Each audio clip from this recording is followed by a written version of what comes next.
तो ये system of homogeneous equation है। और सिस्टम ऑफ होमोजेनियस इक्वेशन हमने इनिशियल स्टार्ट लेक्चर्स में भी मैंने एक्सप्लेन किया था कि अगर राइट साइड पे जो है इसकी जीरोस आ जाए, सारे एलिमेंट्स जीरो हैं, इसका मतलब है कि ये होमोजेनियस सिस्टम ऑफ इक्वेशन है। और इस होमोजेनियस सिस्टम ऑफ इक्वेशन की दो पॉसिबल सॉल्यूशन होते हैं, या यूनिक होता है, यूनिक सॉल्यूशन होता है, और या इसमें जो है नो सॉल्यूशन होता है, सॉरी मैनी सॉल्यूशन होता है। यूनिक सॉल्यूशन पॉसिबिलिटी है, और दूसरा जो ऑप्शन है वो है मैनी सॉल्यूशन का। सेकंड ऑप्शन है इसके मैनी सॉल्यूशन का। ये दो ऑप्शंस है इसके। यूनिक सॉल्यूशन को कहते हैं ट्रिवियल सॉल्यूशन, ये मैं लिख लेता हूँ, यूनिक और मैनी सॉल्यूशन। इसमें नो का ऑप्शन नहीं होता, इसका नो सॉल्यूशन होता ही नहीं, क्योंकि नो सॉल्यूशन तब होता है जो इस साइड पे जीरो आ जाए, यहाँ पे सारी जीरोज हो जाएं, और दूसरे साइड पे नॉन जीरो। लेकिन इस साइड पे तो नॉन जीरो है नहीं, इसलिए दो पॉसिबल सॉल्यूशन है, एक यूनिक है और एक मैनी है। यूनिक सॉल्यूशन को जो है कहते हैं ट्रिवियल सॉल्यूशन। यूनिक सॉल्यूशन का जो नेक्स्ट नेम है, यूनिक सॉल्यूशन को हम ट्रिवियल सॉल्यूशन भी कहते हैं, इसको कहते हैं ट्रिवियल सॉल्यूशन। ये आपका ट्रिवियल सॉल्यूशन भी है। और मैनी सॉल्यूशन को जो है नॉन ट्रिवियल सॉल्यूशन कहते हैं, इसको हम कहते हैं ट्रिवियल, TRIVIAL, ट्रिवियल सॉल्यूशन। और मैनी सॉल्यूशन को कहते हैं non trivial solution, non trivial solution, non trivial. ठीक है, तो ये दो ऑप्शन है इसमें, या ट्रिवियल सॉल्यूशन होता है या इसमें नॉन ट्रिवियल सॉल्यूशन होता है। अगर यूनिक सॉल्यूशन आ जाए तो सिस्टम का ट्रिवियल सॉल्यूशन है, और अगर मैनी सॉल्यूशन आ जाए तो सिस्टम का नॉन ट्रिवियल सॉल्यूशन होता है। और यूनिक सॉल्यूशन को जीरो सॉल्यूशन भी कहते हैं। अगर यूनिक सॉल्यूशन आ जाए, मतलब अगर कोई भी फ्री वेरिएबल नहीं है किसी भी कॉलम में, इसका मतलब है कि सारे नंबर्स जो हैं या एलिमेंट्स जो है आपके जीरो ही आ जाएंगे। तो ये मैनी सॉल्यूशन और यूनिक सॉल्यूशन, इसके दो ऑप्शन है। ठीक है, तो सर अब इसमें नो सॉल्यूशन नहीं होता? नहीं, इसमें नो सॉल्यूशन नहीं होता, क्योंकि नो सॉल्यूशन इस तरह के केस में आता है कि अगर फॉर एग्जांपल मेरे पास एक सेट है, लेट 3 - 1 0 0, और यहाँ पे कोई नंबर आ जाए जीरो, और यहाँ कोई नंबर नॉन जीरो आ जाए 5, यहाँ नॉन जीरो नंबर अगर आ जाए और इस साइड भी जीरो आ जाए, फिर नो है, लेकिन यहाँ इस साइड पे नॉन जीरो है नहीं, देखिए इस साइड पे सारी जीरो ही है, नॉन जीरो पॉसिबल ही जी नहीं है यहाँ पे। जी जी सर, मतलब इसलिए वो उसमें उस केस में वो नॉन ट्रिवियल ट्रिवियल ऐसी कोई टर्म नहीं है, उसके लिए यूज हो जा रहा हाँ, है यहाँ तो पर। नॉन ट्रिवियल का मतलब है मैनी सॉल्यूशन, और यूनिक सॉल्यूशन को ट्रिवियल कहते हैं। इसमें नो सॉल्यूशन नहीं होता, दो सॉल्यूशंस आते हैं, या मैनी होता है या यूनिक सॉल्यूशन होता है। ठीक है, हाँ ओके सर। इसी से रिलेटेड अब इस एक्सरसाइज में क्वेश्चन है। अब क्वेश्चंस में एक्सप्लेन कर रहा हूँ, इसी से रिलेटेड है सारे क्वेश्चंस, और बिल्कुल सिंपल है, ये उससे ज़्यादा इजी है, क्योंकि इसमें दो पॉसिबल वे होते हैं, बस उसको आपने सॉल्व करना है। ट्रिवियल सॉल्यूशन के जो है और नॉन ट्रिवियल सॉल्यूशन की means homogeneous system of equation के, इसकी यूजेस भी बहुत सारे हैं, बाद में इसकी यूजेस की भी हम डिस्कस करेंगे कि यूजेस क्या है इसकी। अब देखिए एक्सरसाइज में ये सारे इसकी थ्योरी हैं, बाकी अब इसको देख लें कि, और स्टेटमेंट यही होगा कि ट्रिवियल कब होता है, नॉन ट्रिवियल कब होता है। देखिए ये क्वेश्चन स्टेटमेंट है, स्टेटमेंट में ये गिवन है कि, ये पूरा स्टेटमेंट मैं रीड कर रहा हूँ, ये इसका स्टेटमेंट है। ये कह रहा है कि determine if the system has non trivial solution. आप ये डिटरमाइन करें, मतलब ये फाइंड करें कि अगर सिस्टम का नॉन ट्रिवियल सॉल्यूशन है या ट्रिवियल सॉल्यूशन है। नॉन ट्रिवियल का मतलब है कि अगर फाइंड करें कि इसका अगर मैनी सॉल्यूशन आ जाए, और फिर कह रहे हैं कि try to use as few row operation is possible. इसके कुछ रो ऑपरेशन आप सॉल्व करें, मतलब आगे आपने सॉल्व करने की जरूरत ही नहीं है, सिर्फ ये इतना ही बता दें कि इसका सॉल्यूशन जो है वो ट्रिवियल है या नॉन ट्रिवियल है, मतलब मैनी है या यूनिक सॉल्यूशन है। तो देखिए ये आप कभी कभी आप डायरेक्ट भी बता सकते हैं, जिस तरह की ये वाला केस है, क्वेश्चन नंबर 4 और 5, इसमें डायरेक्ट भी बता सकते हैं। जब भी नंबर ऑफ वेरिएबल्स, यहाँ मैं लिख रहा हूँ, अगर नंबर ऑफ वेरिएबल्स वेरिएबल्स की तादाद, number of variables is greater than from number of equation, number of variables अगर ग्रेटर देन है नंबर ऑफ इक्वेशन से, अगर वेरिएबल की तादाद इक्वेशन से ज्यादा है, इसका मतलब ये है कि सोल्यूशन के बगैर आप इसको लिख सकते हैं, इसके सोल्यूशन क्या होगा, मैनी होगा, नॉन ट्रिवियल। तो इन दोनों का सोल्यूशन, ये इसका और इसका, डायरेक्ट भी आप बता सकते हैं कि the system has non trivial solution because number of variable is greater than from number of equations, ये डायरेक्ट बता सकते हैं। अब इन दोनों में क्या है, इन दोनों में वेरिएबल्स और इक्वेशन सेम है। देखिए 3 वेरिएबल हैं और साथ में 3 इक्वेशंस हैं। अगर वेरिएबल और इक्वेशन सेम है तो इसके केस में फिर आप क्या करेंगे, इसको एक दो रो ऑपरेशन अप्लाई करें और देख लें कि इसमें कोई फ्री वेरिएबल पॉसिबल है या कोई फ्री वेरिएबल पॉसिबल नहीं है। ठीक है, तो अब इन दोनों इक्वेशन में से कोई एक मैं सॉल्व कर रहा हूँ, या 1 कर लेते हैं या इक्वेशन नंबर 2 को मैं सॉल्व कर लेता हूँ।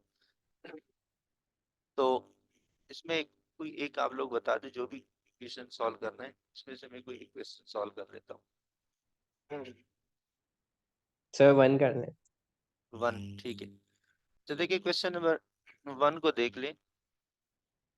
क्वेश्चन 1 में है 2x1 minus 5x2 plus 8x3, 2x1 minus 5x2 plus 8x3, ये 2x1 माइनस 5x2 और plus 8x3, 5x2 plus 8x3 plus 8x3 is equal to 0।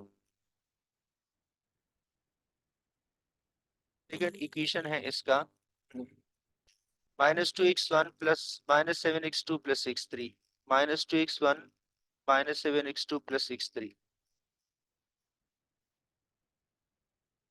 -7x1 -2x1 plus 7x3 plus 7x2 7x2 और फिर plus 6x3 is equal to 0। Last equation जो है इसका है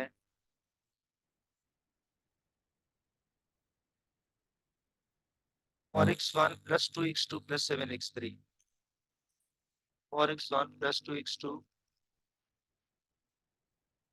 2x2 plus 7x3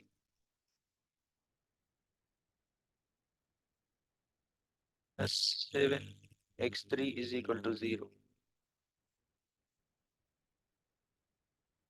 और ये जो साइन है ये माइनस साइन, ये माइनस साइन है 7x3। अब इसको 0 करना है तो देखिए इसको ऑगमेंटेड मैट्रिक्स बना दें। ऑगमेंटेड मैट्रिक्स के बाद आप फिर इसको देख ले कि ऑगमेंटेड के बाद अब देख ले फिर क्या करना है आगे। ये ऑगमेंटेड मैट्रिक्स में इसका बना रहा हूँ, देखिए इसका ऑगमेंटेड मैट्रिक्स क्या आएगा। ऑगमेंटेड मैट्रिक्स बनेगा 2 माइनस 5 8 8 और -2 -7 -2 -7 और 1, फिर 4 2 और 4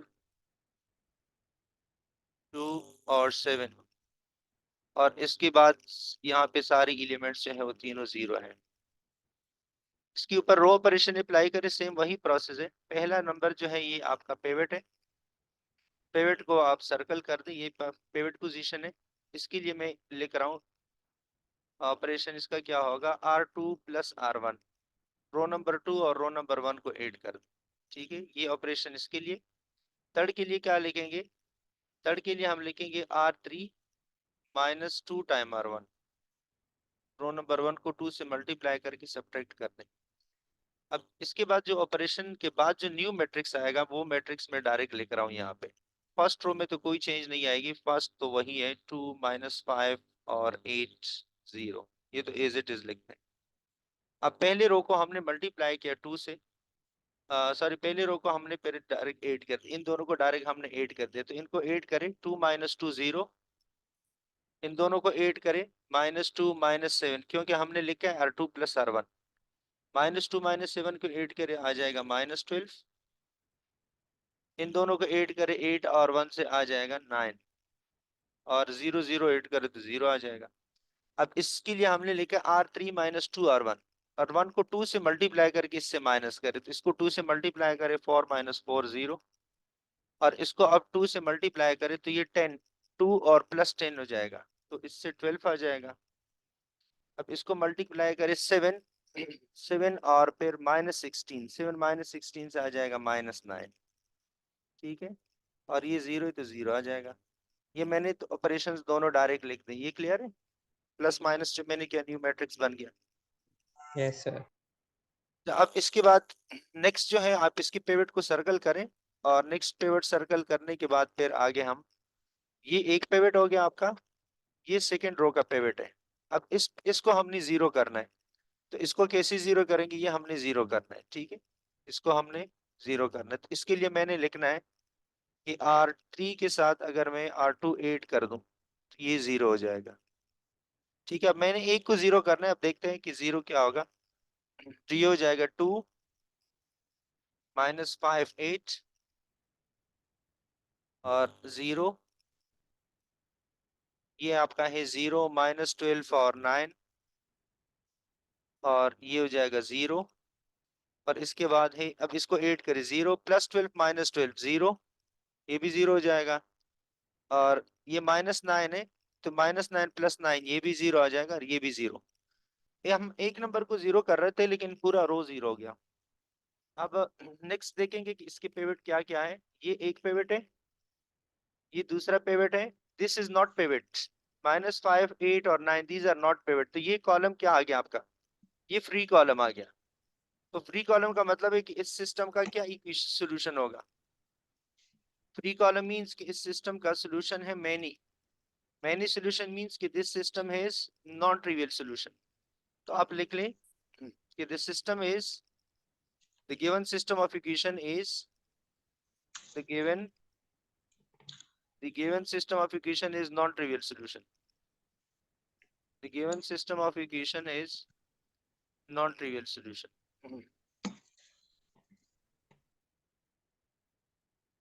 Given system of equation is, system of equation is, system of equation का जो है has non-trivial solution. Non-trivial means many solution. इसका non-trivial solution. अब आगे अगर सॉल्व करना है, यहाँ इस क्वेश्चन में आगे सॉल्यूशन का बोला ही नहीं है, लेकिन अगर इन केस आपने सॉल्व करना है तो कैसे करेंगे, यहाँ पे मैं बता दूं, इस क्वेश्चन का यहाँ तक ही आंसर है, दिस इज योर आंसर। लेकिन अगर इनके इस क्वेश्चन में क्या आगे सॉल्व भी करें तो क्या करेंगे, ये अगर इसको आप x1 मान लें, ये अगर आप x2 मान लें, और इसको अगर आप x3 मान लें, तो x3 जो है वो आपका फ्री कॉलम है, फ्री वेरिएबल है, तो इस पे कोई भी एक नंबर रिप्लेस करें, फिर x2 सॉल्व करें, फिर x1 सॉल्व करें, वो कर सकते हैं ना आगे। फिर x1 x2 को कैसे सॉल्व करना है, अगर मैं x3 को फ्री वेरिएबल कर दूं, late x3 is equal to कोई भी इसके ऊपर नंबर रिप्लेस करें, क्या रिप्लेस कर दूं, फॉर एग्जांपल मैं 1 रिप्लेस कर लेता हूं, या फॉर एग्जांपल मैं 2 रिप्लेस कर लेता हूं, कोई भी नंबर रिप्लेस करें, या 3 रिप्लेस करे कोई नंबर, सपोज मैंने 1 रिप्लेस किया, अगर 1 रिप्लेस कर दूं तो इक्वेशन नंबर 2 को मैं कैसे लिख सकता हूं, देखिए इस रो को हम कैसे लिखेंगे, -12x2 और फिर +9x3 इज इक्वल टू 0, ये मैंने 0 किया, इसमें वैल्यू रिप्लेस कर दें, तो वैल्यू आप कैसे रिप्लेस करेंगे, वैल्यू यहाँ पे रिप्लेस कर दे तो आप लिख ले -12x2 +9, और x3 की जगह मैंने क्या रिप्लेस करना है 1, क्योंकि x3 को मैंने 1 का नाम दिया है, आपकी मर्जी है कोई भी नाम लिख सकते हैं क्योंकि फ्री वेरिएबल है। तो x2 की जो वैल्यू आ जाएगी उसकी वैल्यू मैं यहाँ डायरेक्ट लिखूंगा क्योंकि स्पेस कम है, ताकि इस में ही कंप्लीट कर दो। x2 की वैल्यू आ जाएगी -9/-12, या इससे आ जाएगा 3/4, 3/4 x2 की वैल्यू आ जाएगी। इसी तरह से फिर रो नंबर 1 को आप सॉल्व करें। अब रो नंबर 1 का इक्वेशन हम कैसे लिखेंगे, देखिए यहाँ पे R1 का इक्वेशन लिख रहा हूँ। अब R1 का इक्वेशन हम ऐसे लिख सकते हैं, 2x1 -5x2 और फिर +8x3, इज इक्वल टू 0। अब इसमें x3 और x2 की वैल्यू हमने फाइंड की, रिप्लेस कर दें तो ये आ जाएगा 2x1 -5, और x2 की जो वैल्यू है वो है 3/4, और +8, x3 की वैल्यू है 1, इज इक्वल टू 0। अब इसको अगर मैं कैलकुलेट करूं तो ये, इसका अगर आप एलसीएम निकालें तो एलसीएम निकालने के बाद जब आप इसको सॉल्व करेंगे देख लेंगे तो देखिए ये जब 4 है इसका एलसीएम निकालें तो इसके साथ मल्टीप्लाइड हो जाएगा तो 32 आ जाएगा। 32 और ये दोनों मल्टीप्लाइड 15, 32 -15 तो ये आ जाएगा 2x1।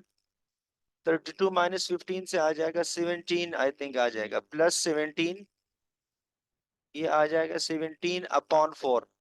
17/4 दूसरी साइड पे शिफ्ट कर दें और 2 से डिवाइड करें तो x1 की वैल्यू आ जाएगी -17/8। -17/8, तो ये तीनों वैल्यूज भी आपने फाइंड कर दिए, ये आंसर आ जाएगा। लेकिन आगे इस तरह के क्वेश्चंस होंगे, अब इसी से बनाएंगे। अगर क्वेश्चन में है कि राइट योर सॉल्यूशन इन, देखिए ये अगर इस तरह का स्टेटमेंट गिवन है जिस तरह के यहाँ ये बुक में गिवन है, ये बुक में गिवन है, अगर पैरामीट्रिक वेक्टर फॉर्म गिवन है, देखिए जैसा कि ये क्वेश्चन में गिवन है कि right your solution in parametric vector form. अब इन्होंने लिखा है कि होमोजेनियस सॉल्यूशन है, इसको सॉल्व कर और पैरामीट्रिक वेक्टर फॉर्म में लिखे। अगर ये कंडीशन है कि पैरामीट्रिक वेक्टर फॉर्म में लिखे तो इसका मतलब ये हुआ कि फिर आपने फ्री वेरिएबल के ऊपर put free variable, put any alphabet is a free variable, कोई अल्फाबेट रिप्लेस करेंगे, any alphabet not constant number. फिर आप कोई अल्फाबेट रिप्लेस करेंगे ABC के नाम से, कोई भी नंबर रिप्लेस करे, A रिप्लेस करे, B रिप्लेस करे, C रिप्लेस करे, put any alphabet on free variable. Free variable के ऊपर फिर आपने कोई अल्फाबेट रिप्लेस करना है, फिर आपने नंबर रिप्लेस नहीं करना। अगर क्वेश्चन में आ जाए कि आपने इसको पैरामीट्रिक वेक्टर फॉर्म में लिखना है, ये इंपॉर्टेंट पॉइंट है कि अगर आ जाए कि पैरामीट्रिक वेक्टर, अगर ये कंडीशन नहीं है, जैसे कि यहाँ पे कोई कंडीशन नहीं था ऊपर वाले क्वेश्चन में, हमने अभी 1 रिप्लेस कर दिया या 2 रिप्लेस किया, इससे पहले भी आप लोगों ने कभी 1 रिप्लेस किया, कभी 2, कभी -1, कभी 3। लेकिन अगर क्वेश्चन में ये स्टेटमेंट आ जाए कि आपने सिस्टम को पैरामीट्रिक वेक्टर फॉर्म में लिखना है, इसका मतलब ये हुआ कि आपने अल्फाबेट को ही रिप्लेस करना है, अल्फाबेट के विदाउट कोई नंबर आपने रिप्लेस नहीं करना। क्लियर है ये? Yes sir. अल्फाबेट कैसे रिप्लेस करेंगे, जैसे कि आपने अभी मैंने x3 की जगह 1 रिप्लेस किया ना, तो आप लिखेंगे 1 की जगह आप रिप्लेस करें A, या 1 की जगह आप रिप्लेस करें B या C, तो ये अल्फाबेट रिप्लेस करेंगे।